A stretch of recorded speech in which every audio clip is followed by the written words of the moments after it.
believe God, just like our name is changed, we believe the death, burial, resurrection of Jesus Christ. We putting on Christ, so Abraham put on Christ. So Abraham, that's why we're all Abraham's children. Jew or Gentile is Abraham's children.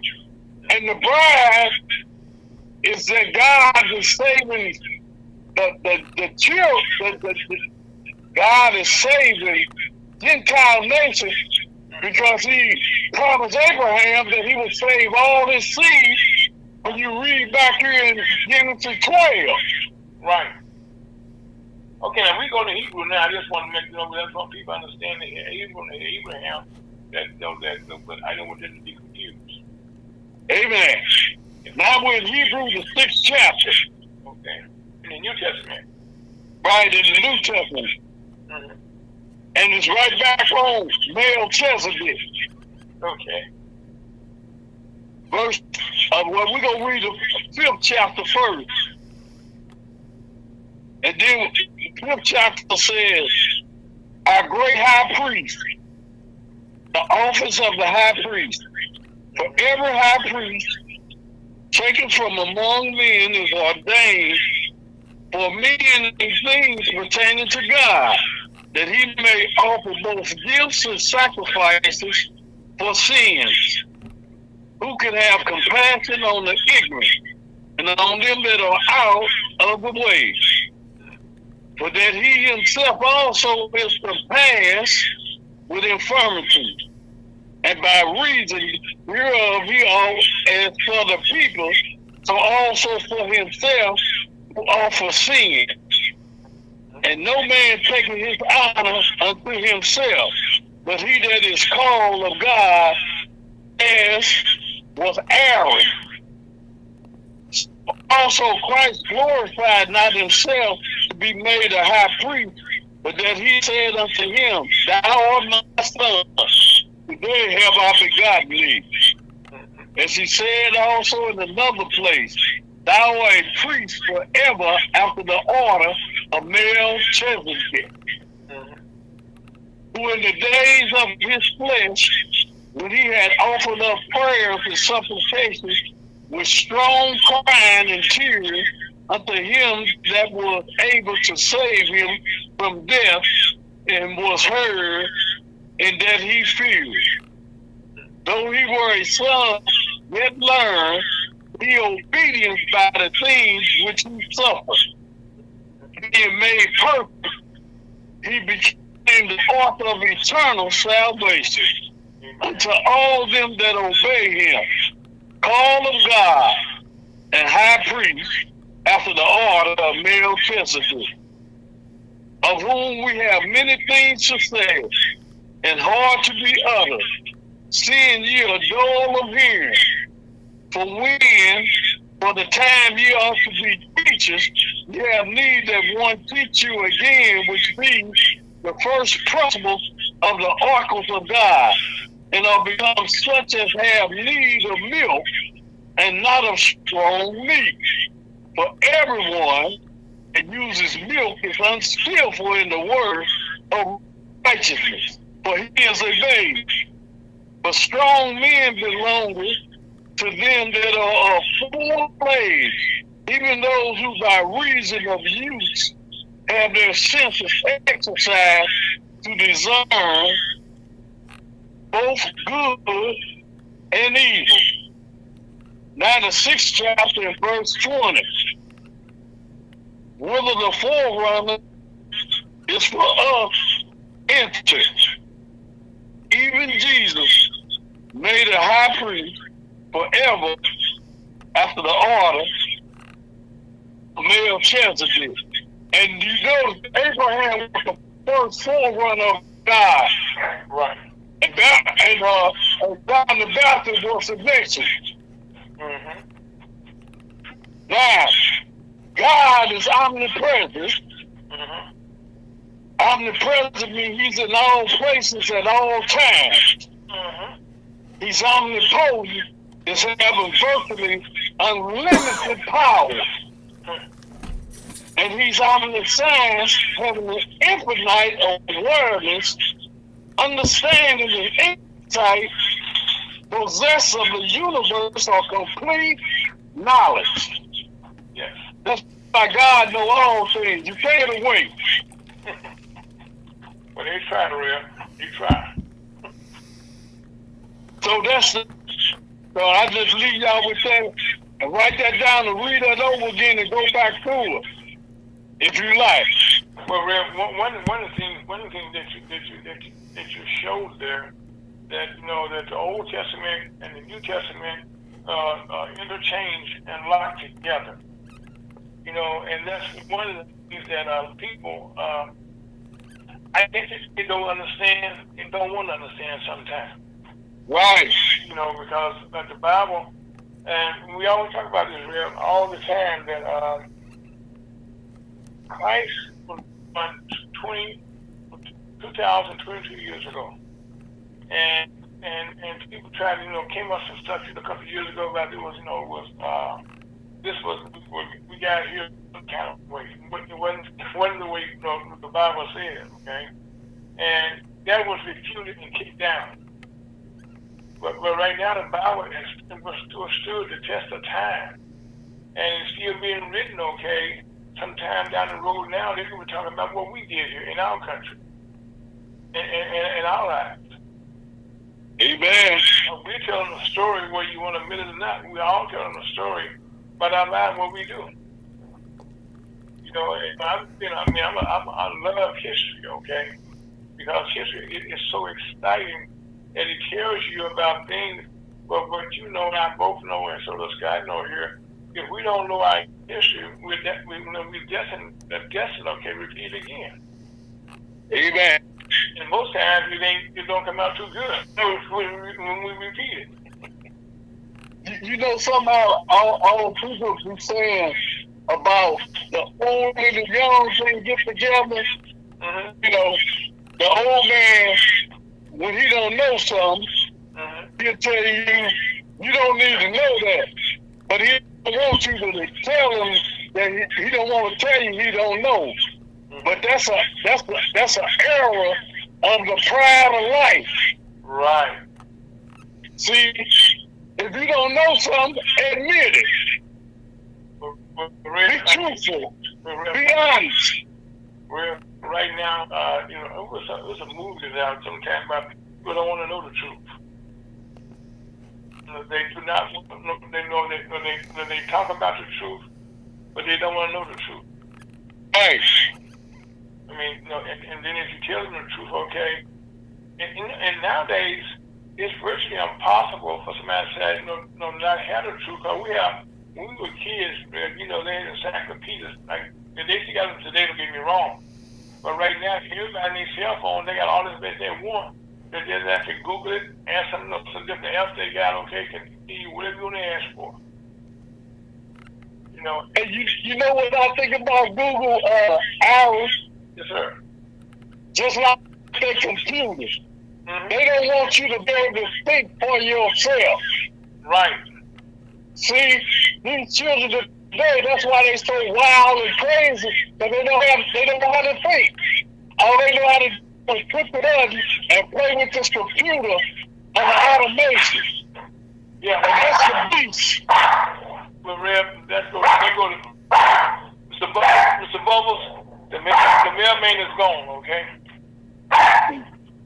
Rev, I tell you, our listeners all the time know who Mr. Bubbles is, and you can always tell when the mailman comes by when we're on there. Yep. So, well, the Bible said, Rev, one of the things, okay, the Bible said this, what you just said there, okay, the young man and the old man do not want to come together, but see, now they can come together, but they don't know. Go do some research. Amen. I mean, go do your homework. Amen. I mean, I was in school, I was taking drafting and stuff, and those days, they didn't want you to have a calculator in class. Nowadays, they didn't know a calculator. And that makes you lazy. And sometimes when when I talk to a lot of young people out here in the street, and they have some very highly intelligent questions they be asking. Oh yes. But what I do, I tell them, I said, you used to this right here, which is dealing with intelligence and wisdom. I said, but what I'm telling you, what the Bible said. That's why you got to read the Bible. Yes.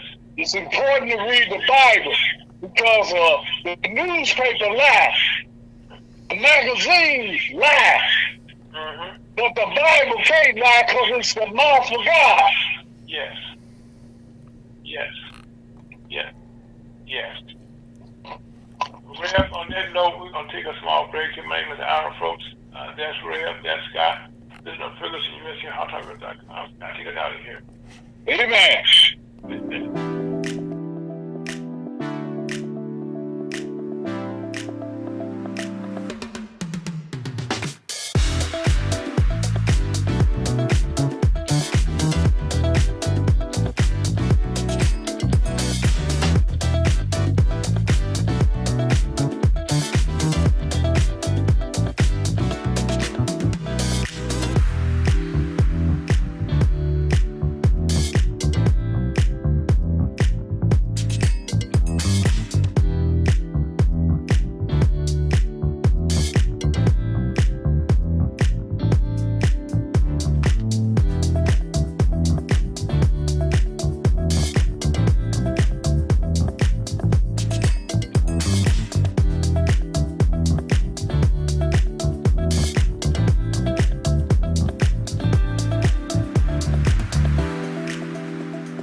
Welcome back to Lunch with the Missouri Chamber of Commerce on a beautiful, beautiful hot Saturday in St. Louis, Missouri. As a matter of fact, around the country and around the world, we are in what we could call a heat wave. And right now, we are pretty close to 100 degrees. Today, they predicted maybe 103, and another hot day possibly tomorrow. And we had 100 degrees yesterday, if memory serves right. But having said that, please drink lots and lots and lots of water. Put fluids in your body. And if you can avoid being in the heat, please get out of the heat. Because we don't want to read about you in the paper somebody trying to tell us how you died, okay? Again, they will get it all wrong. Right, Reb? Right. They tell them to take salt tablets. Take salt tablets. Now, Red, by the way, if you're not aware, he's also a paramedic, but he's in St. Louis over 37 years, as well. Also in the service in the Vietnam War, he was what was he called that, Red? A medic again, right? A medic. Yeah, he was the medic. He's the one who hit the cross on his head, on the helmet, and was saving lives. You mean the target? They call me Doc. I was the Doc. The Doc. They call me Doc Scunyon. Well, what you say, Scott? I said, you mean the target? The red cross on the helmet was a target.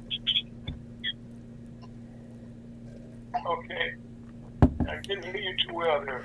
I said the red cross on his helmet was a target. Oh, okay, yeah. Well, see, again, that means help is on the way. Yep. But anyway, we just finished telling you about telling the truth.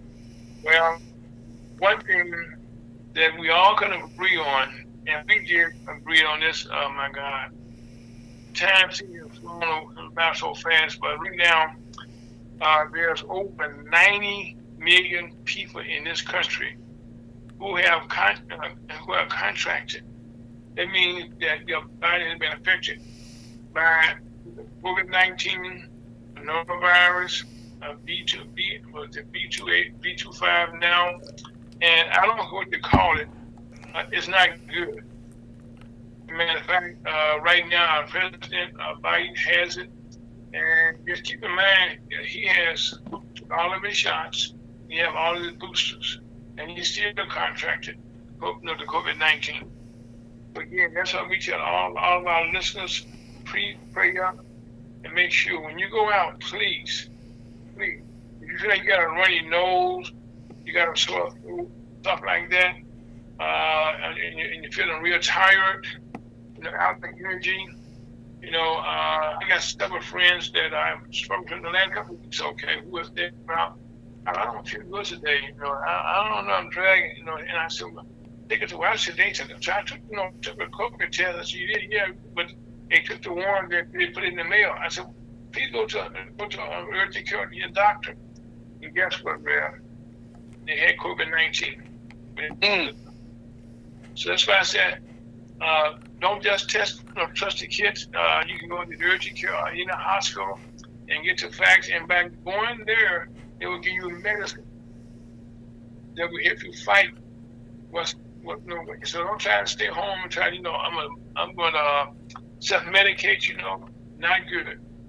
Because one thing I can tell you for a fact, okay, that people, over a million people right now, almost 1,200,000, over 1 million people have died for various reasons. These are all Americans alone, and that BA5, is very similar. Matter of fact, it's causing 80% of the new cases right now. The BA5 is seen because a lot of people, who was taking things for granted, said the COVID's going away. I'm not going to wear my face mask. I'm social distance. Be all on top of people. Not good. Amen. Not good. And if I can tell you anything, please don't do it for me. Don't do it for Scott. Don't do it for Rev. Do it for yourself and your family members or your friends. That's the least you can do. So we say again, please. Matter of fact, to show you how bad things are. In China, where this whole thing got started at, they are still having issues over there. In Shanghai, we talked about that a couple weeks ago. Let's continue to talk about it. Shanghai, China, over 25 million people. They have been on lockdown. When I said lockdown, I do mean lockdown. If you went outside, the police would stop you. But they were delivering food to people's houses and stuff. And I mean, that was like being on rations, so to speak. But they don't nobody on the street now. I said this again, because if China is having the factories, were shut down, the restaurants were shut down, so almost everybody I know, and you probably know, got something in their house or something in their clothing that says made in China. And so right now, the stuff that was made in China, it's not being made in China right now. Sure. Right, because the factories have been shut down. Amen. And so right now, this is something that's not being controlled by Joe Biden, anybody, Democrat or Republican. This means that it's not being made. We don't have it. It's not here. And so now that's all this is contributing to the thing they want to call it, the prices going up. But that's because if we do our history, in 1910, was it 1910 to 12 when they had the swine flu, all that good stuff back then? And yeah, people were shut down. Well, shortly after that, in 1929, they had the Big Depression. Well, that's because, like we are going through right now, we just went through, I should say, this pandemic deal, and it's not over yet. So please, no, it's not. Please, take your doctor's advice. I know here in St. Louis, it's going up tremendously, almost 30% in the last couple of weeks. And they just show it. Please. And on top of all of that, this heat is also crazy. big problems. Not just in our country, but around the world. Here's what I just said. We got 100-degree temperature. Well, our temperature normally like in the 90s in the summertime. And we came back to Long Range, all down in Texas, out in, in fact, even up in Minnesota, places like that, they got high heat, high temperature. This is another fallback on this. That means the price of beef, hogs, beans, wheat, anything that's being grown, like here in Missouri, our governor has created, established emergency heat wave, because the farmers and stuff, Missouri is like a farmer state. The farmers are having problems now being able to get water for their cattle, being able to get them out to heat. And down in Texas now, they're taking their cows and stuff, sell them early. But this is having a tremendous effect on our economy also. And then also adding insult to misery about that, out in California on the docks. We went to day 5 out there when we had a strike by the drivers out there. Now we already knew, that one thing about this country, that from the ports from LA down the whole West Coast, that those containers got to come off those barges. Then they got to put those on the back of trucks. Then they come to us all around the country. But right now, that is not taking place because there's a strike going on. And right now, again, it's always about money, and also the gas prices are coming down for the last couple of weeks here in Missouri and Georgia. Our gas prices have been tendency coming down. Thank God for that. But now, if you're a truck driver, somebody like that, even farmers now, they got to have gas for the egg equipment. So these prices got to come down some more.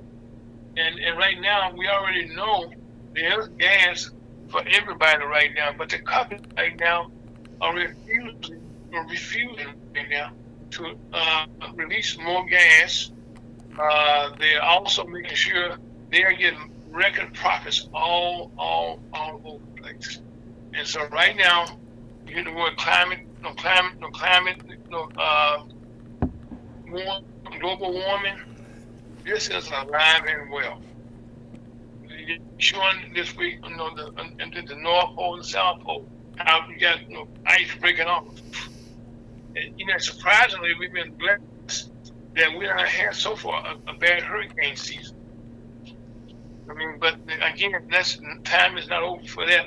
That is still in the making. But those are the type of things, that it's creating problems. Also, anywhere you go, if you can get into a restaurant nowadays, you're blessed. Drive-throughs right now are pretty much where you're going to get your food from. Most companies cannot get no workers to open up their dining rooms.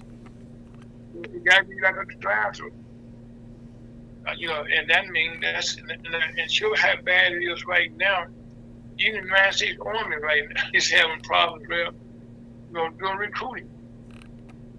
Matter of fact, they're going to be down over 10,000 soldiers short of his normal planned growth for the next couple of years. So right now, things are tight.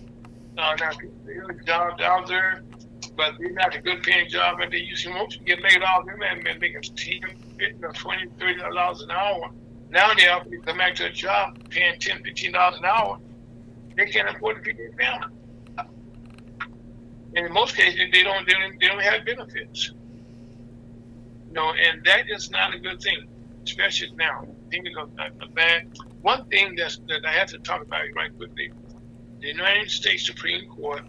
We have had a lot of bad news coming out of them, but the first time this week, Kanata Brown had a vote for the first time, and she dissenting, with Kagan, Sotomayor, and Amy Barrett, who's a Republican, Norman. So that was so she is now participating in what's going up in Congress, and that is a very, very good thing. And also, in Ukraine, things are still bad. We now have two more Americans who are missing in action because they're telling people, do not go there to fight. Do not go over there. Well, some of our Americans have gone over there and to fight in the war, and they are coming up missing. Being killed. We're praying that they're just captured and maybe released later on.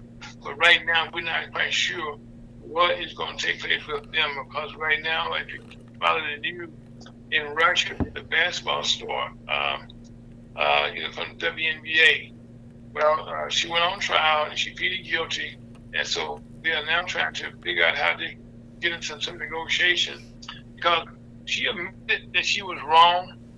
Admitted that she was rushing, packing and what have you. And most people are packing, you do make mistakes. But also, by the way, she's been playing in Russia for the last 10 years, playing basketball. For over 10 years. So again, her and her family in prayer. And also, come to prayer, Reb, polio is something that kids, we have to deal with. We got those vaccines, we want all kids. Well, just this week in New York State, in Rockland County, they found they had their first rare case. Yeah, polio. So right now, things that you heard of, the medical things are coming back, And one other thing that's really bug everybody is calls. Reb, Scott, I know you all have had robocalls. In fact, they're selling you this and selling you that. You block one number, they call on another number. Yeah. The FCC is finally kind of cutting down on that. Finally, I should say, because most of these calls you can detect, who's calling you. They call from different numbers and different parts of the country. Sometimes you think of somebody in your own city that you local numbers now. And but again, especially if you're up in age like I am, they're calling you sometimes here your health insurance. But the big thing now is they're finding the calls are coming from trying to tell people sending care on the automobiles. But again, those are the type of calls you're going to continue to get. And so right now the FTC is cracking down on how it's going to take. People don't know yet because it only started last week. Is the new suicide prevention number? Oh yeah, well Scott, please. That is so important. One thing, PTSD, or what you want to call it, so much is going on. That prevention, that number, I think is 988. I'm right, Scott. It's the new one is 988. It's a 3-digit number. It replaces the old 11-digit number, and it is 988. So you can call there. There's a counselor all the time there, and they will talk you through. Scott, you gotta say it one more time. You know the rule. Well, I think you said it a couple times, and I said it a couple times, but I'll do it. I'll do it. 988 is the new suicide prevention line. You don't have. And that's for anybody. That's for anybody. So I believe they do have a special number. I think it's dial 1 for veterans, but. Yeah, it's the phone number 988 is everybody. So also, Scott, I'd like to give you a shout out here. As a veteran, okay. Not only you're a veteran, okay, in riding a motorcycle, but right now you spend a lot of time at the cemetery. Tell us about what you're doing. Well, I am a member of the Patriot Guard Riders, which. Escorts our heroes to their final resting place. We make sure that they have a good escort, make sure that the family is protected, and that they're given the honors that they need to be given on their final ride. Yes, because I know I got another I got another good friend of mine, and he put the bugle there, and so I commend you guys, for the work that you do, and I just, just so proud of you for all that you do, Scott. I thought I had to, Well, add I a little bit there. appreciate that. Let me mention one more thing, though. I am Okay. also a member of the Kaufman Fund, which is here in St. Louis. They benefit children and veterans right here in the St. Louis region. They've given over $1 million over the last 20 years to different veteran and children charities. So it's How can people get in contact with them, Scott? yes. What's that? How can they get in contact with them? TheKaufmanFund.org. Make sure you put the in there. That's TheKaufmanFund. Breaking up. .org. The president is Wayne Kaufman, and they're going to have a golf tournament on Monday. I'm blessed to be able to sing the national anthem for that event. So, one more time, TheKaufmanFund.org. Okay. Well, we're going to bring it up again, continue to talk about that. But also, this past week, on Thursday night in prime time, we had another hearing of what took place on the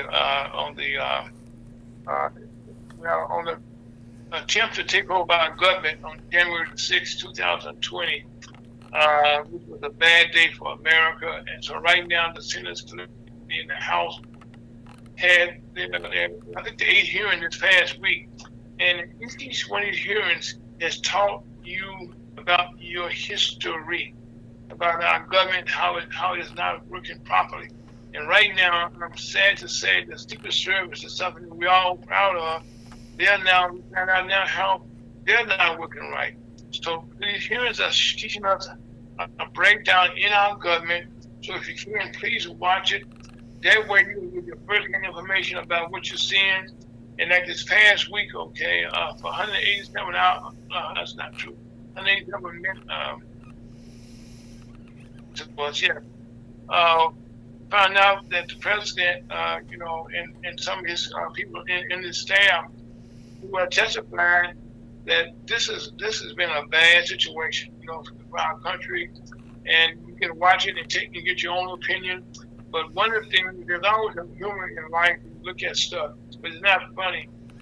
We talk about Missouri all the time, and this past week, Josh Hawley, our junior senator for the time being, was one senator that raised his fist out front, on up the guard.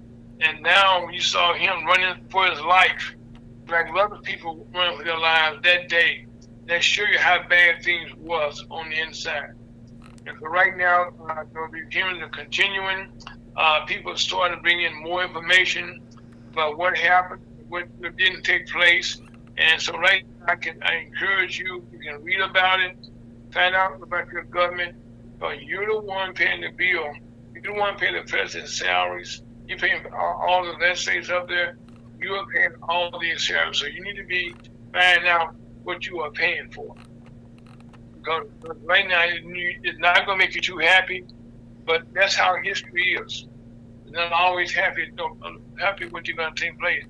And also, I have to bring this up, the abortion issue has been a hot topic ever since the Roe versus Wade was knocked down by the Supreme Court, and this trying to take away the rights of women to have a say about their bodies, what they can and cannot do, and if you any man, kind of in your life, okay, we already understand that we can't tell them what to do on anything for the most part, okay.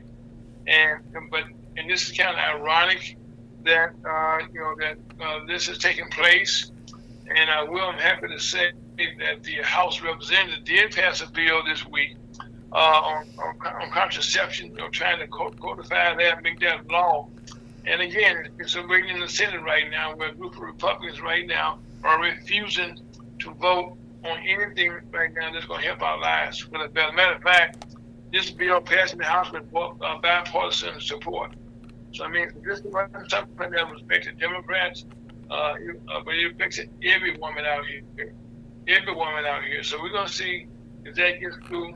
And also, I would say this Joe Manchin, who's a Democrat on the Senate, and so far he's been he's a multi-millionaire. Now, most people in Washington, D.C., when they go there, they have to fight, they have to pay a high rent, very much a high rent. So for little small spaces. And sometimes the congressmen and the senators all live together, in an apartment building. So that's how they survive. I mean, they go to Congress, they got to have a house in their own district, and plus they got to have a home in D.C. Well, Joe Manchin has a yacht that he lives on in the harbor because his family made a lot of money off the oil business. And he's been blocking everything like that. So there are some bills being passed in Congress now, until they be passed, that's going to let people know about how the Congress people, senators and House representatives, how their personal wealth, how this is interfering with what's need to take place with our bills that are being passed, and that is not a good thing. And also here in Missouri, we have a race to replace Senator Roy Blunt, who's retiring after 12 years in Congress, and he's stepping down. There's a hell of a fight going on here to replace him. The ad campaigns are unbelievable. Now, we have been inundated here in the St. Louis area for the last couple of weeks, I should say, about Illinois' ads. But right now, the primary for the Democrat and Republicans is set for August the 2nd. And so right now, the ads on the Republican side are starting to come out. On the Democrat side, they're starting to come out. And right now, we've been inundated with commercials, some that's very bad taste. Matter of fact, Senator Biden, their ads running against him every day, a couple times a day, back to back. And now, and believe it or not, these ads are being run against his opponents. Right now, namely John Danforth, is asking people right now to support a gentleman by the name of John Woods as an independent candidate. Now, this is the same John Danforth, and I worked with him in his campaign years ago, so I can disagree. He brought us Clarence Thomas. He also brought us Josh Hawley also, And so now that's going for another candidate that he's supporting. I'm not sure how that would go. But I mean, how you vote, but that'd be Leary, and he's in a campaign race with our Attorney General, who's filed so many lawsuits in the last couple of years. Anything that moved, he's filed on all the schools. Right now, the attack ads are out there running against him. He ran some against his opponents and stuff, and probably one of the nastiest ones that I've seen so far is on the for the Senate on the Democratic side, where Mr. Lutz, who's the candidate from the Kansas City area, is running an ad against Ms. Bush, Valentine's, who's running for the United States Senate. She's a former nurse. She's a billionaire family, and he's running ads about the Ku Klux. Well, they got the Ku Klux ads with the federal property here in St. Louis, and and she was, her family was part of that, like most billionaires were, Bush family, and so that ad is running, and it's kind of bad tasteful, and sometimes these ads backfire in a person's face when they're doing these things, and so right now that is in very, very, very bad taste. So right now, those ads are running, in this again. Right now, if you're in the St. Louis area, especially here in St. Louis County, you can vote real.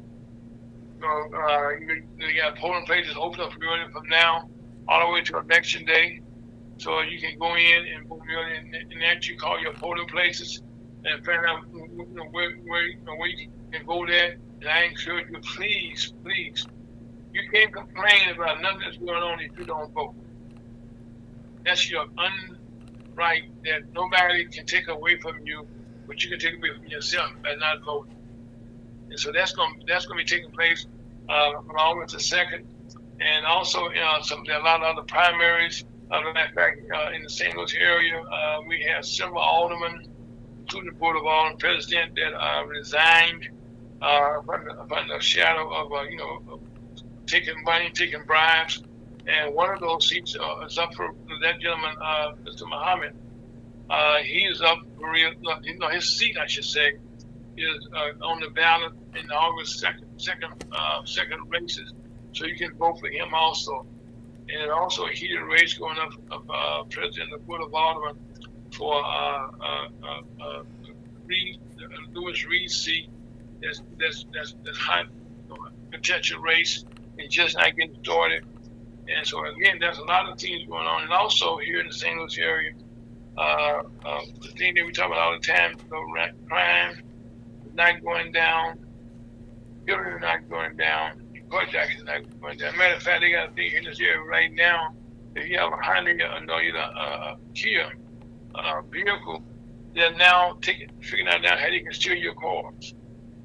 So again, there's always something bad going on. And also today, down in Texas, for the police chief, where all these kids were killed. But today was supposed to be a meeting today to vote on him being fired or not being fired. Well, the meeting has been rescheduled, but in the meantime, the police chief now is on leave without pay.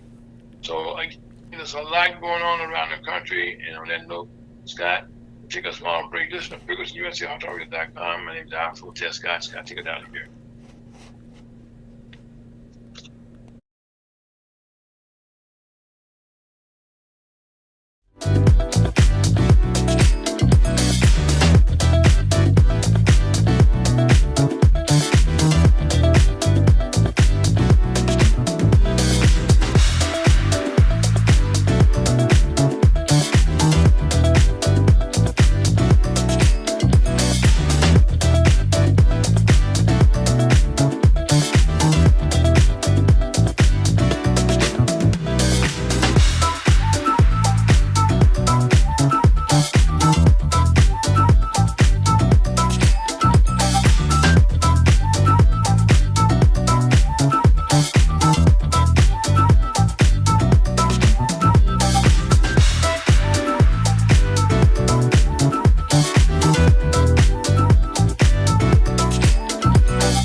You listen to Ferguson, USCHotarradio.com on a beautiful Saturday afternoon, a very hot Saturday afternoon.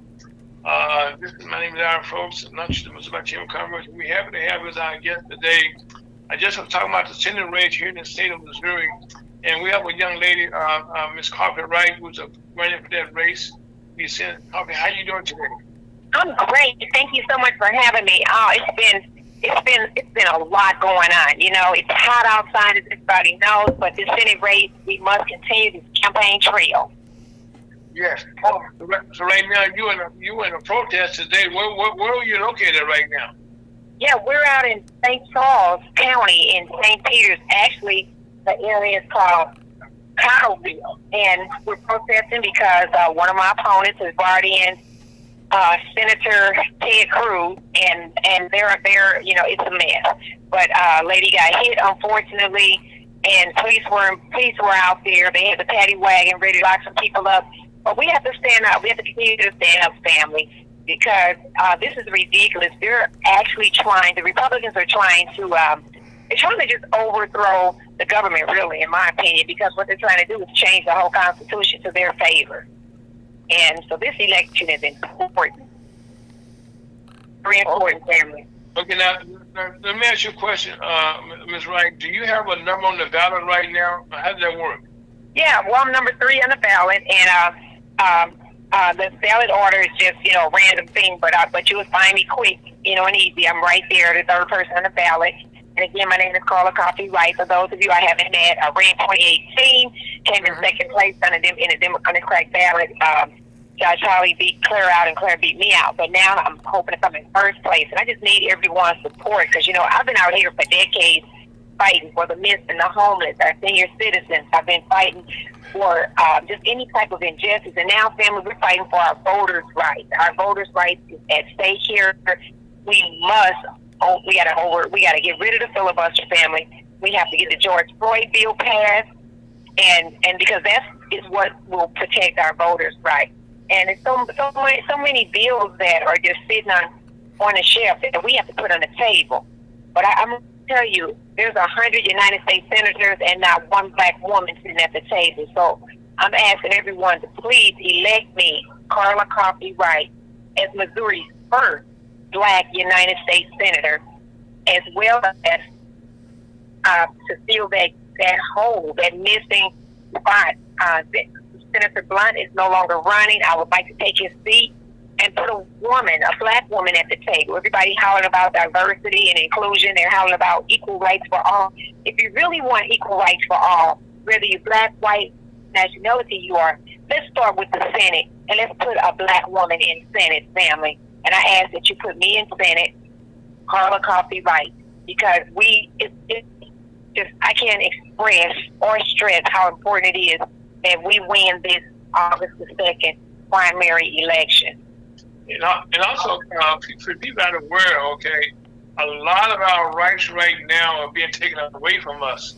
And in the Senate, to get a bill passed, you need to have at least 50 people in. Right now, we got a Senator, Joe Nash, who's not voting for our rights right now. So we need to get enough senators in there who are Democrats who can vote for things that people want to have. Absolutely. To stop the filibuster, we need actually 60. So we need 60 actually to stop the filibuster. And that's what the Republicans keep using, that filibuster to block and to hold things up. So we definitely have to get in there because, as you said, they're taking our rights. If they flip what Roe versus Wade, regardless of how people feel about abortions or not, just know that they can flip anything else. They can darn sure take our voting rights and everything else that we stand for and what makes America supposedly the land of democracy. Okay, Ms. Wright, I would be remiss if I didn't ask you, what are your thoughts about the 2006 January hearing that's going on now? What are your thoughts about that? Oh, I think everyone involved needs to be prosecuted to the fullest extent of the law. I mean, that is totally ridiculous. I don't even understand why we going through it so much in debt. Because we know had that been a black organization or a group of minorities doing that, everybody would still be sitting in prison waiting on a possible court date. And so they are going beyond the call of duty to give these people more than a fair chance to prove that they don't deserve to go to prison when all of them need to go, in my opinion. Well, right now, I think, it's exposing how our government is being mismanaged. Absolutely. Absolutely. And it's showing the world that the people that are not racist, the people that are not,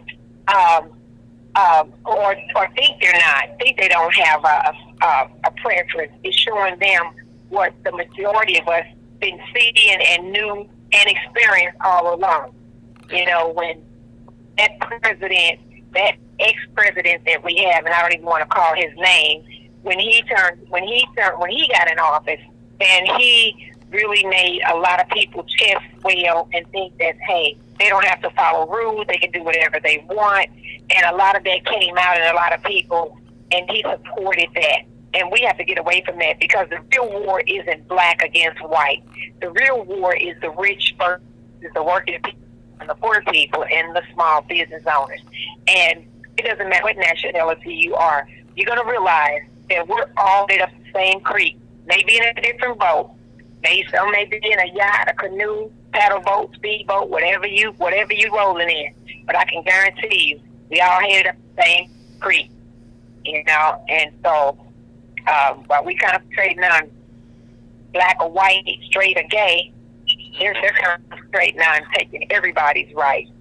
Okay, you just mentioned right now the gay rights and also same-sex marriages, and there's a whole lot of stuff.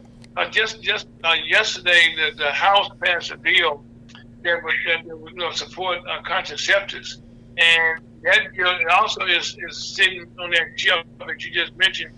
But the Senate sent up those bills, and it's not. And the bill was passed with a bipartisan support. But now we need to get those 60 senators, and you just mentioned that. Please explain what the filibuster means to people. You know, what is the filibuster? Yeah, we have the House passed the bill, but we still need to make it a law. You know, just as Roe versus Wade, that was a court precedent, but it wasn't a law. And you see, they flipped it. So you know, it's hard for me to get excited, jump up, and kick my ankles together. You know, we're headed in the right direction, but again, we need more control of the Senate. We have to, family, and that's why I cannot stress how important it is that we must take this seat on August the 2nd. And we have perpetrators out here. You only hear about the two white, they saying they're naming two people, a white male and a white female, because they have millions of dollars. Again, we are sick and tired of the ones with the millions of dollars making the decisions, being elected in Senate. We don't need millionaires have millionaire problems, okay? They got rich people problems. Poor people, working people got working people problems, okay? We don't need millionaires because they don't know our fight. They don't know our struggle. So we have to get the right people in office. Otherwise, we're going to still end up in the same situation after August the 2nd if we elect the ones that we only hear them speaking of, you know? And that's one of the main problems. That is the main problem because... Yeah, absolutely. And so that's all we hear about. And then they've been exposed. The top, so-called top runner white male, which is they saying Coons, and I hate to even mention names, he doesn't even live in Missouri. He owns a house, $1 million home in D.C.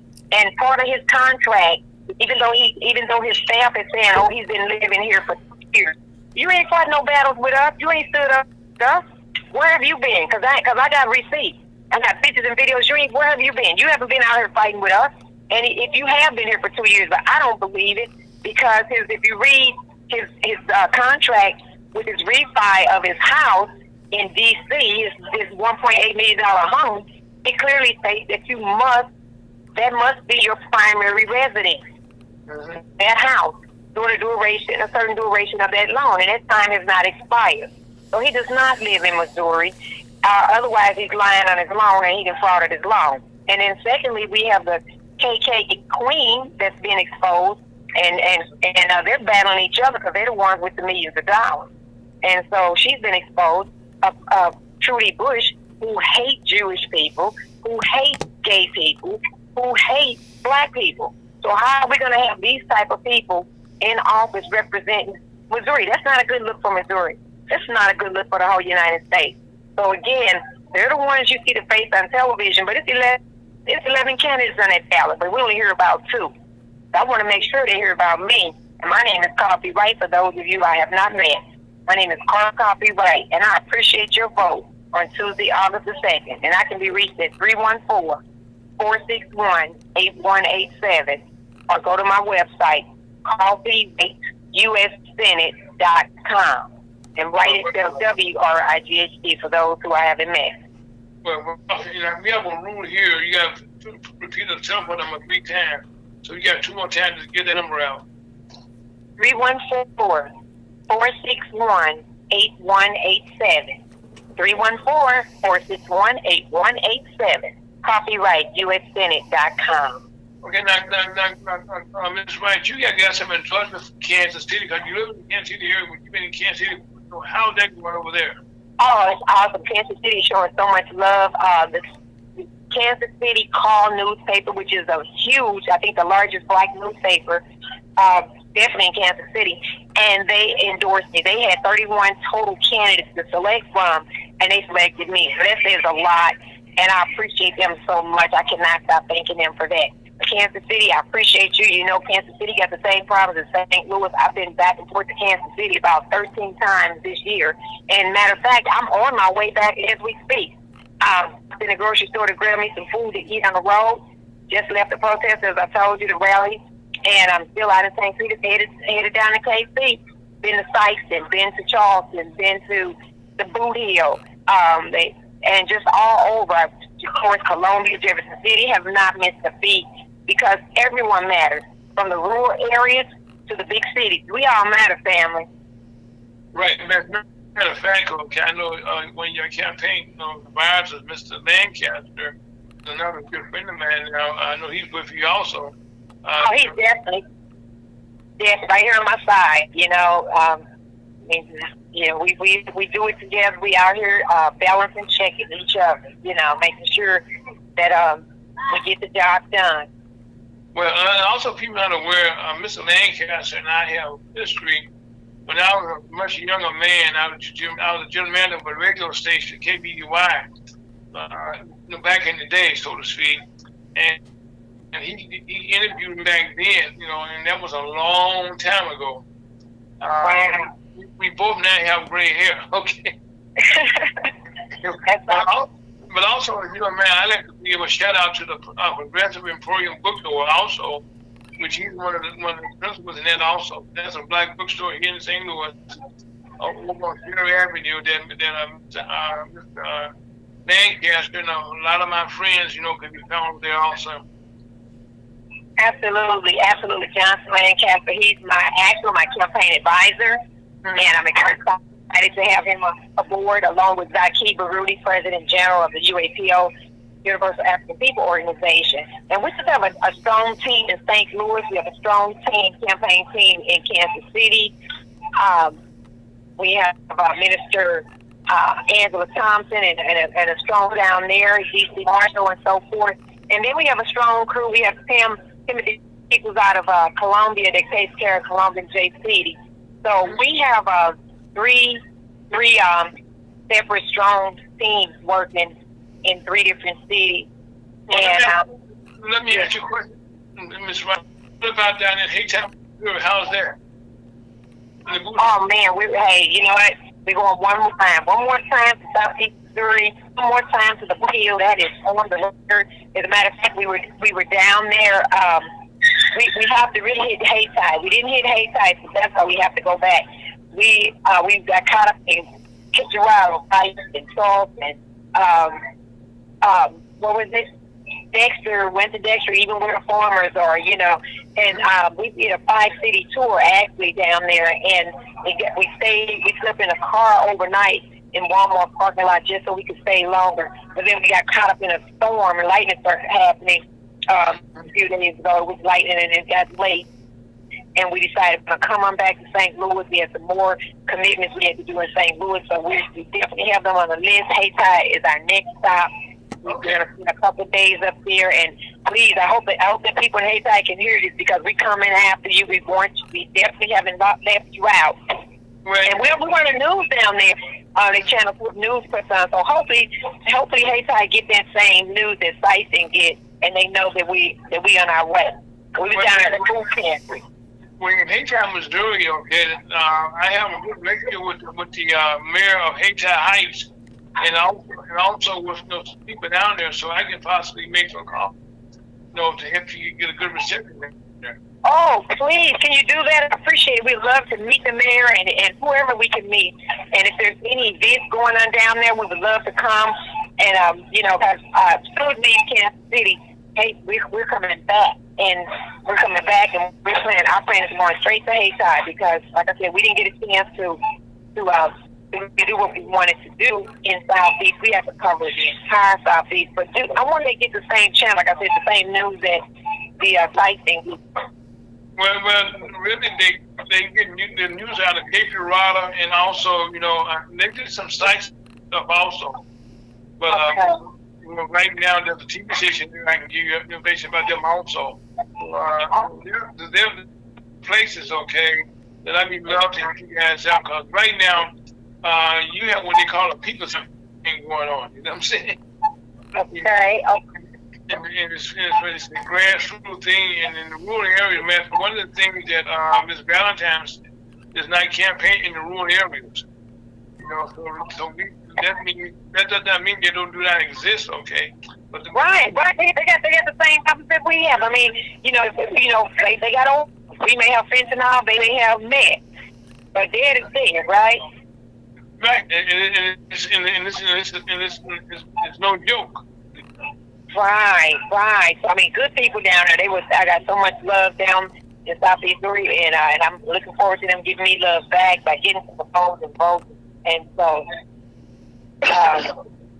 yeah, absolutely. So that's our goal there. So if you could please let them know we come, whatever day is best for them. Because we're looking at next week. We're looking at Tuesday, Wednesday, Thursday, those days in there. We have a lot going on. Next weekend, the last weekend before the election, we have an event going on at Legacies on July the 30th at 7 p.m., and everyone's welcome to that. So we're going to be back in St. Louis definitely for the last weekend of the election, but we wanted to spend this weekend in Kansas City. We got a lot going on down in Kansas City. We're going to be paid in, but we're going to do Hayti. And again, that surrounding area next week. So if they have anything going on, we would love to be there and meet whoever. Well, like I said, I spend a lot of time down there, and so we will have this conversation. I will give you some numbers, and call on your behalf, Thank you so much. Thank you. I appreciate it, because this race, we don't have the big bucks, and like I told them, you all may have big bucks, but I have big feet. I wear size 10, okay? So I'm getting everywhere. And I told them I'm reaching everybody we possibly can, and we're not giving up. There's been some people supporting being paid off, and it hurt my heart to see, especially our own brothers and sisters taking money to support. I looked at the campaign donations, and I see Trudy Bushton paid the NAACP, Don Bowman, paid them $3,000, because all your campaign information is open to the public. She paid him $3,000 to be her, and he's her personal advisor, campaign advisor. I mean, how do you do that when we got 6 black people in the race? You tell me not one of us are worthy of the NAACP endorsement, not one of us out of 6 black people, and you have 100 United States senators and not one black woman. So we got 21 white women already up there. So 42 white women gonna make a difference. She's gonna be the savior for the poor people and the working people. She's a white billionaire. 71 white men, and so we need 72 to get it right, but not one black woman up there. Well, first of all, I commend you, okay, for the race that you're running, because I recall that I guess the gentleman that won for the one that raced, Judge Holly, is now a joke. Around the world, okay? Yes. Josh is a joke. I ran against him in 2018. 23 people in the race. I was the only black, period, in the race out of 23 people, and came in second place in the Democratic Party with less than $5,000 in my campaign, in a 4-month campaign. And now we're doing it again. But again, they put in billionaires and millionaires. And so, but hey, they're going to spend that money. I tell you that. They're going to spend every dime they got, because we're spending every dime we have. And we're nowhere near, not even a fraction of what they're spending. But we're making noise, and we're out here. Well, Coffee, one of the things that I told you last time we were together, okay, that I love your tenacity and your determination to claim to do the people's business. And I can tell anybody who votes for you that your heart's in the right place, and that right now that you, especially got Mr. Lancaster on your side, you can get a better man to run with, to help you out, and I can really work you guys what you're doing, and so any kind of way, can you give us the numbers one more time? Area code 314-461-8187. 314-461-8187, family. Yeah, Lancaster, like I couldn't have done it without him, You gotta get a number one more time. That was only 2 times. 314-461-8187. Okay. Family, please call. We need volunteers at the polls. Even if people can only volunteer a few hours, we need people there just to hand out literature, because some people go to the polls and they play eeny, meeny, miny, mo. There's no room for that, family. Well, right now, a lot of people do what you just said, eeny, meeny, miny, mo, and I can assure you that if they hear you one time talk, okay, that you have a very convincing, they call it a thumb speech, and that they can see us coming in. Thank you. Well, and that's one thing is that, I've never had a speech written down or anything. I know what, I just speak what I live, what I see, what the city live, what the county live, what my family live, my community, and so it's easy to tell our story because we live it. And, what's hurtful is when I hear our story come out of somebody's mouth that know they haven't experienced what we experienced. Even have TV commercials. They have TV commercials telling my Keep story. trusting in God. That's what you do. Keep trusting in God. God is the one gonna guide and lead you right. Amen. Amen to that. That's all I can do. I know there's a higher power, and that's what keeps me going is the higher power. Because otherwise, I would have been and got out of the race. But I'm not turning back. I'm trusting and believing in God, because she even went down to the point of we were at a forum that she finally showed up for, and I mentioned one of the employers that I worked for, because my degree is in early childhood education, and I worked for the Salvation Army with abused and neglected children. And I shared that I got to speak first, and I shared that she came directly behind me and said, I worked for the Salvation Army with abused and neglected children too, so maybe me and Coffee was we shared the same work site, because I worked there, but I was a nurse, and I felt like breaking her kneecaps. I'm like, are you kidding me? No violence. But no, but you feel that way. At first, I would never do anything like that. But how could I know that already. I know that. I'm just joking with you. Yeah, how could you try to be me? You repeating everything that I say, but next thing you know, she's gonna be in a tanning bed and come out and say, and give her a message after she leaves the tanning spa. You don't have to do all of that. Just be you. You're a rich billionaire daughter, and you never struggled. You paid for everything you have. Bought everybody.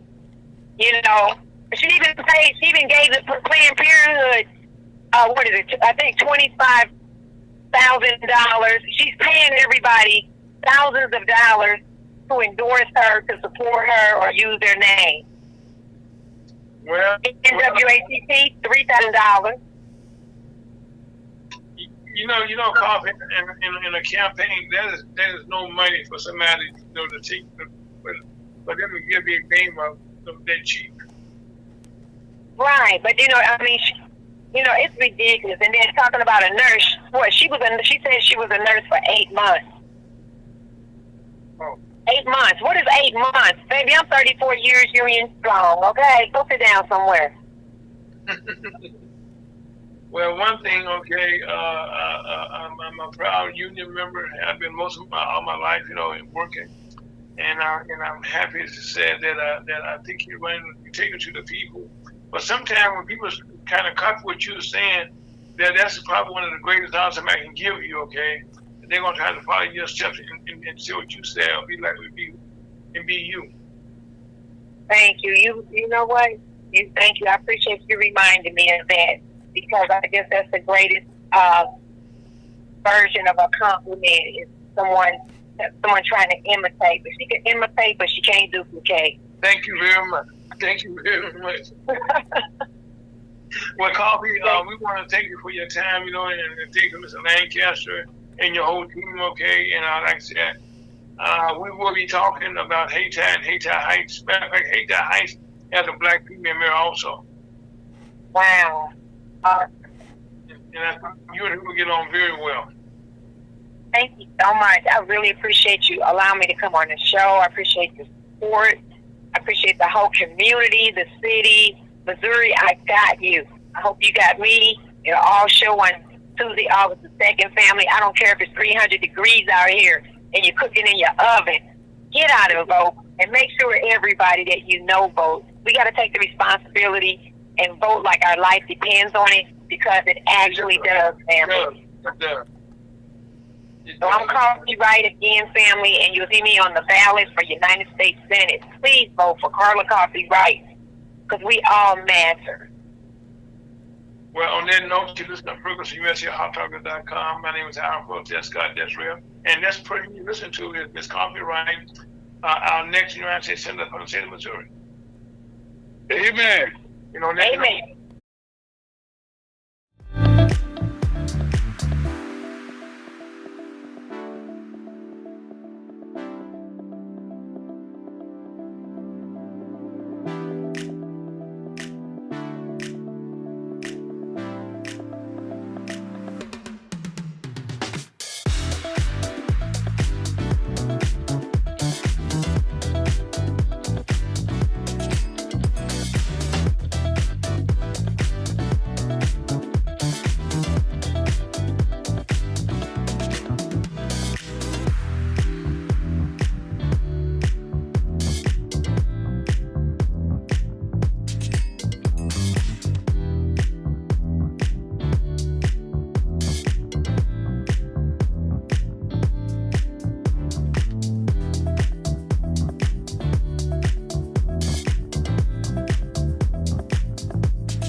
Good afternoon, St. Louis and around the world. Welcome to lunch with the Missouri Chamber of Commerce. As we said, we got a jam-packed show. And today we have another one of our guests that was with us early in the year. One of the things that turning TV on, listening to the radio, you're constantly hearing about violence against black young men. And Mr. King, his name is Mr. Bob King, and has a son that was taken away from us. Mr. King, welcome back to the show. Hi, thank you. I appreciate you having me back on, Mr. Ira. I appreciate it. Well, like I said, we said we were going to bring you back because we want to keep abreast of what's going on. So right now, if you so can you give us an update on what took place and how we got here? Yeah, well, the update is not good. I have yet to have any agency take advantage and go and charge this gentleman that murdered my son. I guess it's because of the area. It's just I've had the FBI look into it. We've had Crawford County look into it. Mr. King, why don't we go back to the date when your son? Tell us. Let's take us back there, okay, and so people can understand what we're talking about. Absolutely. Well, on November 3rd, I got a phone call. My son was shot, murdered by Eric Barber in Crawford County. It was his neighbor. Mr. Barber was in his house earlier that morning and working together to, find a neighbor's dog. Eric Barber was in my son's house earlier that day, and he had planned a murder. He had actually rearranged his video cameras on his house. It's the same gentleman that installed video cameras on my son's house, and he had literally planned this. This was an execution, a plan, and he, shot him 3 times outside. My son had on pajama bottoms, no shirt, no shoes, and the last thing that my son said to this gentleman is, "I thought we were friends." And the neighbors, all of his neighbors, saw this happen, and despite testimonies from neighbors of this fact, they still saw fit not to press any charges against Eric Barber. This is in Crawford County, an area that's known to be racially insensitive to African Americans. My son lived there because his daughter lived just a few miles down the road in Missouri. And so we have marched on the courthouse. We've actually caravanned from the place of the murder to the courthouse multiple times, and it's still nothing that's being done. So I told my attorney earlier this week that I will not stop until we find justice. Justice for African Americans is still difficult in 2022. Well, Mr. King, let me ask you this question, okay? If people not aware, in Crawford County, how far is that from St. Louis? It's about 80 miles. It's west on Highway 44. About 80 miles from St. Louis. I've known the area for quite a while. I've sold home improvement in that area, and I've seen racial resistance. And you have the Klan highly populated in that area, and it's to this day, it's insensitive to Black America. It's really a tragedy. I don't understand. We live in 2022, but you look around and you see what's going on around the world. We have to continue to stand. If we don't keep making a voice, this is never going to change. So what I'm asking the population, the city, the churches, the organizations like yours is to help me keep a voice and keep a light on this issue. We will not, like I said many months ago, we will not go quietly in the night with the situation. We have to have justice. Our ancestors have died for our liberty, and we to this day we still have to stand up. We cannot act as though these things aren't happening, because they are, and they will continue to happen. Let's make a stand and say, hey, this is wrong. This cannot go on. So I'm begging the people in this area of the state to stand with me, and let's demand justice. Okay, Mr. King, one of the things, okay, that you just described, how many times, I hate to bring this up for you, okay, well, if I listen, whoever wasn't with us, we did the show a couple of months ago, your son came out the house. He was called out the house by this gentleman who lured him out the house. Am I right? Absolutely. And when he came out, he was shot multiple times. Am I right? That is true. Absolutely. Now, in Crawford County, just to set the stage for people to understand, the police chief and of the county, I should say there, I guess definitely the sheriff, I should say down there, he is somewhat connected to the family in a way there also. Am I right? Yes, sir. The the prosecuting attorney was actually this gentleman's guardian ad litem when he actually went through his divorce. The same gentleman that shot my son pulled a gun on his wife and threatened to murder the wife and the child. But despite the fact that that happened, this gentleman still got custody of his daughter by the same gentleman that was the prosecutor. At that point, he was a guardian ad litem. So, these guys are all connected. We found connection to the Klan, but nobody wants to talk about that. And I don't have a problem saying it. I mean, it is what it is. And, these people, they congregate in an area. They don't want you in their area. And not only do they not want you in the area, if they can find a chance to take your life, they will. And this area has been known for that for many, many years. And it continues to this day. We have to stand. There shouldn't be any area in this state that a black man or a black woman or their family shouldn't be able to go and feel comfortable raising their family. That was what my son was doing. He was down there raising his daughter. Mr. King, but people not aware, Missouri is one of the top 5, top 3, I should say, in Ku Klux Klan activities. In counties. Right. In Clark counties are there like number 2 or 3. So now, having said that, the gentleman that we're talking about, not only had you threatened the lady you just mentioned, he had threatened other people in the community. Am I right? Yes. I mean, just a few years prior to this, the same gentleman pulled a gun on one of his neighbors. This guy was a white guy. Threatened him. And so my question is, why after this guy did this, and he's been on Facebook saying he wanted to murder somebody, he wanted to drop, unload a mag in somebody. All this stuff is found on Facebook. But even though this evidence was there, this gentleman has done this before. He's still, I don't even see why he's able to have a gun after doing this in the state of Missouri. And I don't understand why he was allowed to continue to live in this community.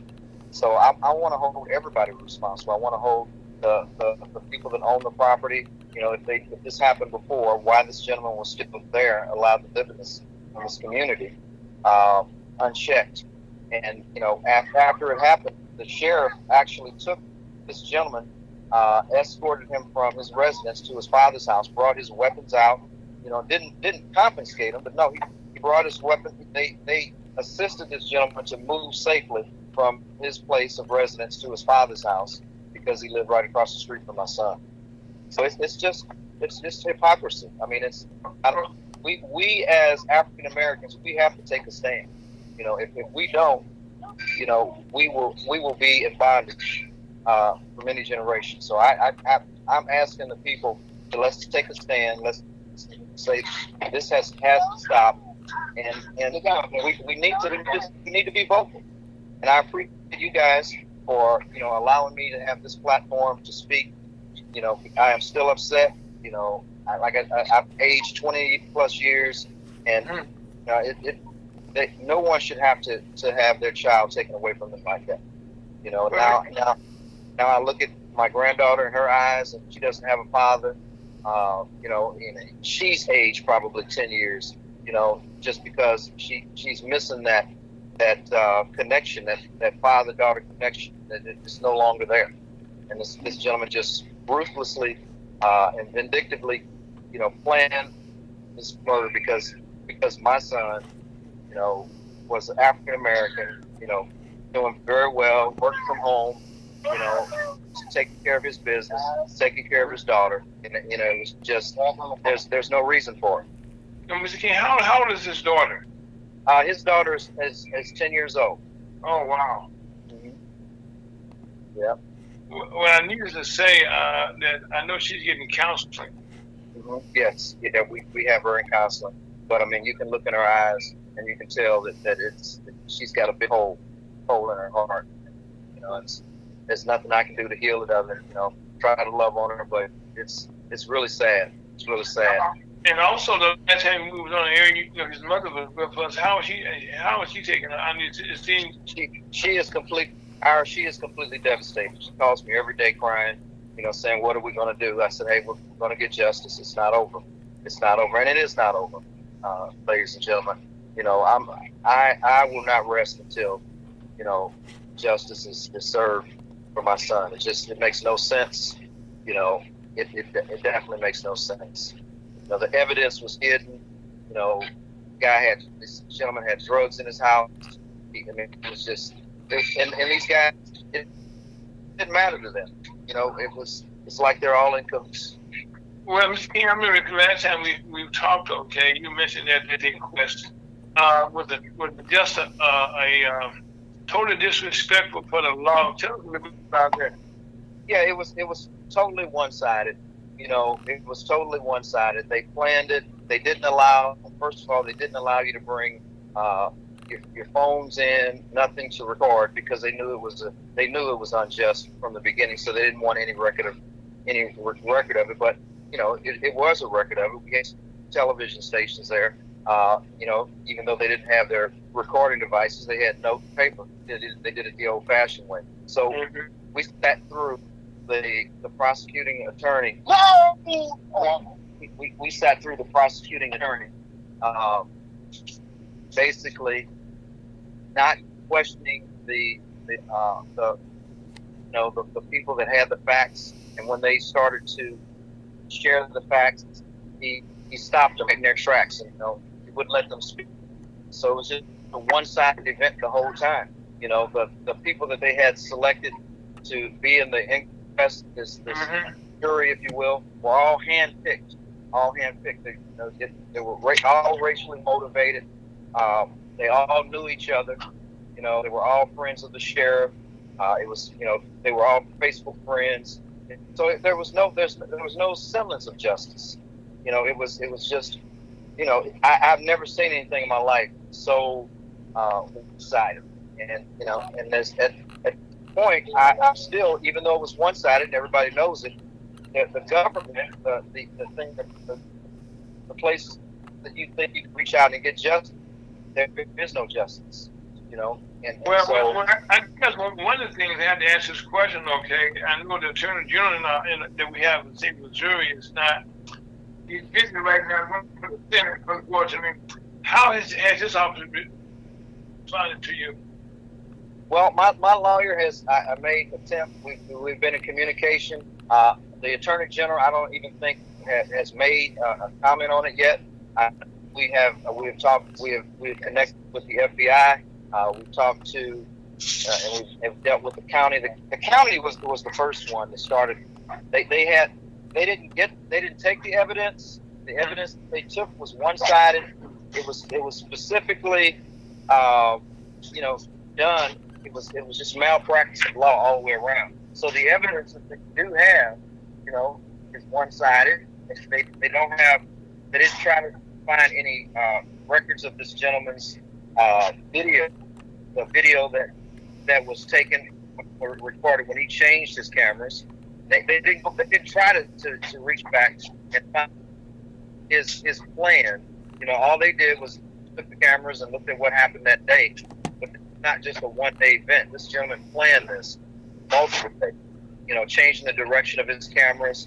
The video that he had supposedly had in his house, they had no record of that. But there was records of it. So where are those records? We live in a society today where everything is online. They didn't try to make a search for any records that were online. So I've never seen anything like it. But I'm not going to stop just because they've done this injustice. There has to be something that can be done. But nothing will be done if we stay silent and we act as though it's okay. It's not okay. Well, Mr. King, I know what you're describing in Missouri. Okay, sounds like some episodes that you would kind of come to expect in the South. Correct. And I think that except miscarriage of justice, any kind of way you describe it. I know Nimrod, the chapel, was a good friend of all of ours here. And I'm happy to say that he's a lawyer that won't give up also. And I think right now, if I ask this question, is there anything the public can do to help in this? Absolutely. The public can get out on social media. We can speak out. We can speak our mind. We can call congressmen. You can speak about the injustice. Every letter that you write, every comment that you make on social media, every post that you can make on social media, every time we can get on the radio and we can speak about the injustice that's happening to our children, we have to take advantage of it. We cannot sleep on our life, our livelihood. This is life and death. You can literally, you're not able to walk outside of your own residence and be safe. So we have to speak about it. So every letter, every email, every text, to get on the radio, let's talk about it. I want to hear what you have to say, what you think about it. And if this happens to your loved ones, you need to speak about it. We can't be quiet and act like this is okay, because it's not. Yeah, well, and we know it's not okay.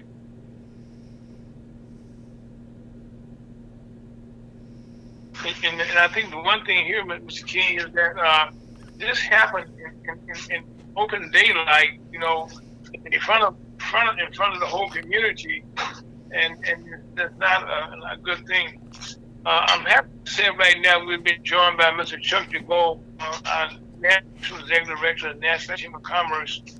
Chuck, how you doing, Chuck? I'm fantastic, and my apologies for logging in here a little bit late. Okay. That's okay, Chuck. My brother in Christ, the Right Reverend. Yes. All love. Yes. Okay. Well, Chuck, today, what we're doing, we kind of reaching back to the gentleman we have promised that you may recall his son was killed in Bourbon, Missouri, a couple months back last year, and he just not killed, murdered. Right in front of his home. And at that time, we were trying to go through some hearings and do some protesting. And so now we kind of doing this. Let's kind of bring the update there. Hello to Chuck DeGoe. Yeah, it's like I said, we've protested. We've been to Crawford County many times. We have marched from my son's home to the courthouse. We just recently celebrated his birthday on July the 3rd in Crawford County. Letting people know this injustice is not going to stand. We're not going to quietly in the night. And we're just asking people to stand with us, be vocal and vigilant, and just demanding justice. We deserve. We have the right to live, our lives out. We don't deserve to be, murdered on in front of our homes, and to watch our children be murdered. It's. I would never imagine, growing up as a young man in 2022 that this would happen to my son, but it did. And we have to let the world know that we're not going to accept this. We're going to do.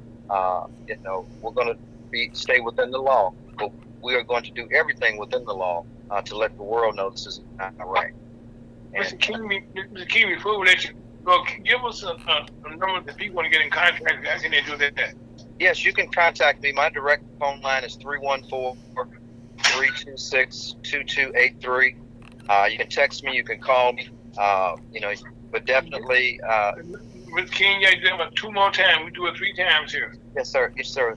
The phone number is 314-326-2283. Again, that's 314-326-2283. And I'm asking you to definitely any and everything we can do. I'm interested in anything that can help, because this is not just an isolated incident, ladies and gentlemen. This is happening all over the state.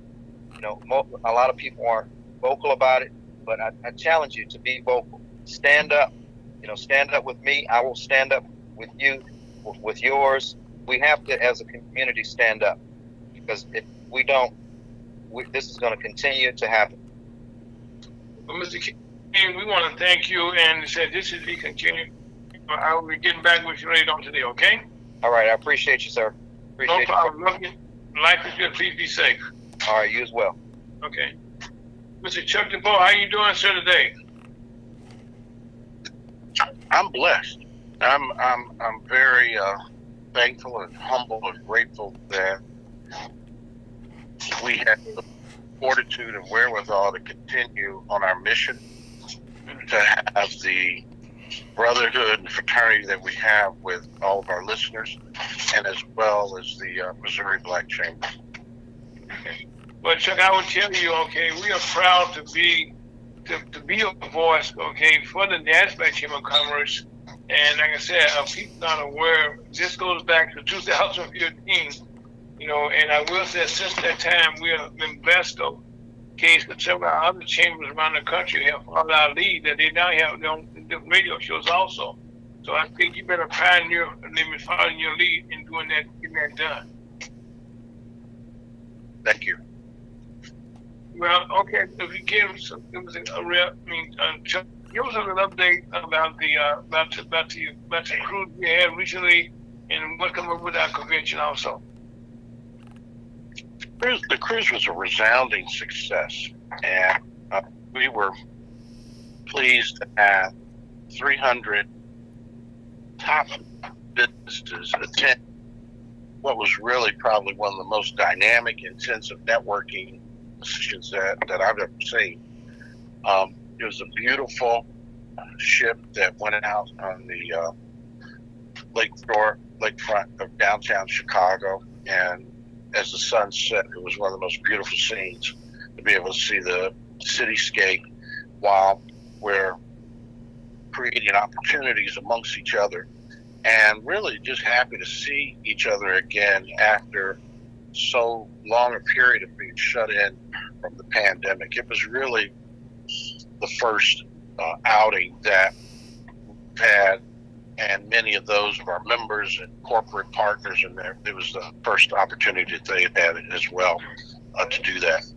And it turned out to be very fruitful, but most importantly, it really invigorated the anticipation of our upcoming conference, which is August 16th, 17th, and 18th in Peoria, Illinois. And we're encouraging everyone to come and check it out.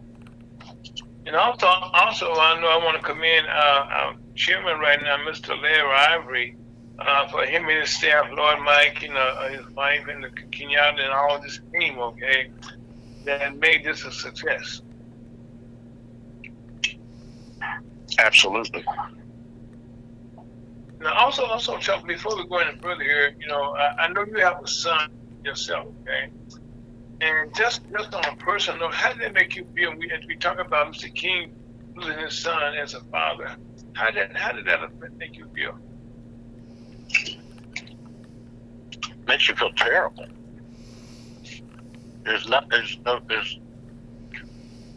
You're grateful that it's not your child, but it's just almost like a throw of the dice. Yeah. We're having this problem, and we've spoke about it many times, and you could be sitting in a classroom doing everything right. You could be walking down the street with a hood on, which everybody that sees on TV and images, the hood is not a symbol of terrorism or a threat. But this is a society we live in, and what we have to do, and you've got to do so much more to be able to be proactive in educating and defending your family. Mm-hmm. That defense has a lot to do with education, preventative type medicine. What can we do? But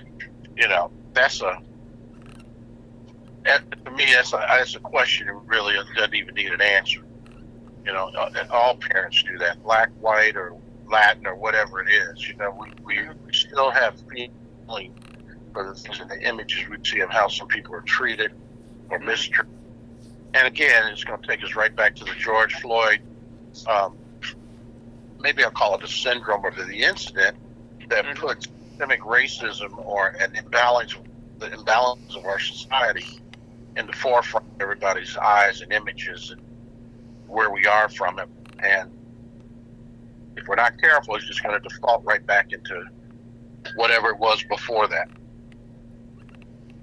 Okay, well, so right now, as we come, I can say we come out of the pandemic, but as we kind of shift a little bit to see where we are in trying to help our business owners around the country. And you just mentioned about the success of the cruise that was networking there, and there were things that were being done, to create new business opportunities, for our members and stuff, and stuff like that. You must have been feeling very uplifted, okay, to see your efforts come to fruition or something like that.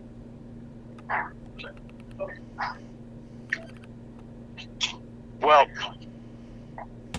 some things are embedded in our society, and even with something like a pandemic, that old saying, you take a licking but you keep on ticking? Yeah, TikTok. Timex. Yeah, we keep going. And that's kind of what we have experienced and what we're doing.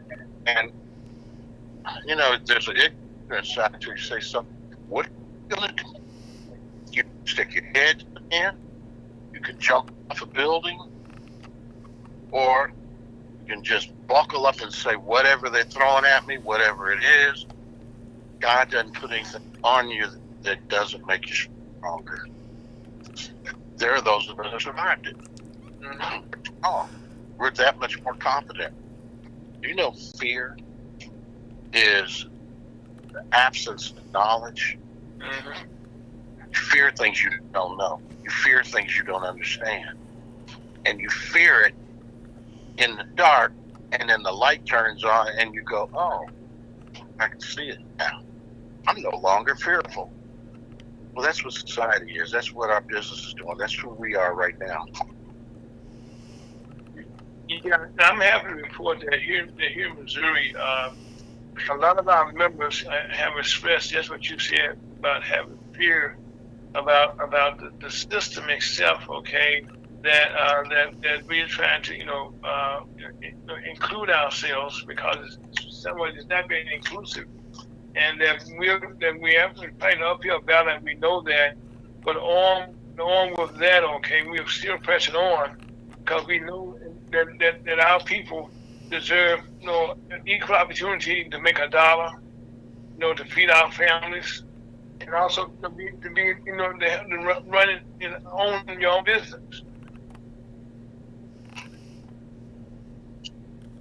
Say that again, Irie. I said a lot of our members here in Missouri, as I talked to them this past week, a couple of weeks I should say, they're determined, and they're fighting fear, and that's probably one of my jobs that I do. A lot of times you got to console them, and let them know that they're not by themselves, and that this is an uphill battle, and then we all going to survive together. That's the only way. That's what we're working on, though. We're working on having some dialogue about mental health, the mental health of entrepreneurs. We'll have more on that. I have a program that's in the lab. We're developing. We have some government contracting initiatives. We have some agricultural related global pieces. We got a lot of things happening, and we're going to encourage everyone to stay in touch. And certainly, with the Missouri Black Chamber, we're going to bring some of these programs directly to you, as always, and give you that opportunity to embrace them and offer them to your members and constituents. Well, right now we are definitely receptive, and like I said, one thing that if you can survive the bad times, you're gonna make it. That old saying, boy, if you can make it in New York City, you can make it anywhere. It's the same thing. If you make it in a place where people are callous or cold, nobody's giving you love, nobody's giving you a helping hand, take the little bit you get. And boy, if you're, in boxing, they say, if you should stand in the 15th round, you got a chance. Amen. Yeah, because your opponent is tired just like you tired. And it only takes one punch. Well, you might be losing on the scorecard. You know what I mean? Mm-hmm. Yeah, they said that one left. Sometimes you just get a good punch in there. Your last punch. They put it all together, and that's one thing. To watch all these movies, okay, about how people know that last second winner, so to speak, which Americans are known for. Around the world, that we would do it. At the last minute, we're gonna survive, and I think that's battle mode where most black business going right nowadays. Ira, do you think you're gonna be able to join us in Peoria? Chuck, I'm not gonna lie to you. Right now, with the pandemic being what it is, Illinois, I'm gonna do my best. I understand, and we're not reporting that because there was a time when Peoria was the COVID capital of America, and it didn't make the news. Right. But nonetheless, we'll hopefully have a virtual link. But nonetheless, I have some programs I'd like to specifically talk to you about, and we will. And this one has to do with government contracting, and we have it for our members and those companies that feel like there's a value in seeing some of the millions of different contracts that are out here and available to them, and how we're going to be able to lead them, mentor them, and guide them into how to procure some of those opportunities. We'll be talking a lot more about that. Well, right now, Chuck, one of the things, is, especially here in Missouri, most times, if anything bad news, okay, Missouri is number one. If anything that's good news, Missouri is normally at the bottom heaps, okay? But having said that, we are determined, you already know, okay, against all odds, we have survived since 2015. You know what I mean? And we've been supported, by you, every Saturday to come on the show here, and that gives our members a lot of confidence, okay, to overcome the fear that you're working with us every week. I want to leave us with a concept to think about that we're going to come back and talk more in detail next week. Sure, go ahead. But we're talking about surviving and managing in these tough times. Mm-hmm. We believe that we've got an opportunity, a solution, a resource on a way to recession-proof your business. Okay. And one of the things, everybody take a minute and think about, one thing that doesn't go up or down, like with a recession, is government spending. As a matter of fact, what did it do? It went through the roof. So by being a customer, a vendor to the federal government, that improves your business. Yeah. That's the thought. I know we're out of time for today, but I want to give you that thought. We'll talk about it more about how to do it, and anybody that wants to recession-proof your business, just lend us an ear, and we'll be all ready to bring you in with the family as we go first class, right to the top of the class. Well, one of the things you asked me about the conference, that we're right now, things are done virtually so much nowadays, okay, that there's always, there's a will to way. And I know we have some of the best technology people that's out there, so we know we figure out how I would participate in some way. Amen. Amen. Amen. We don't just throw it in the towel, okay? We're going to fight to the last second. Okay. Yes, sir.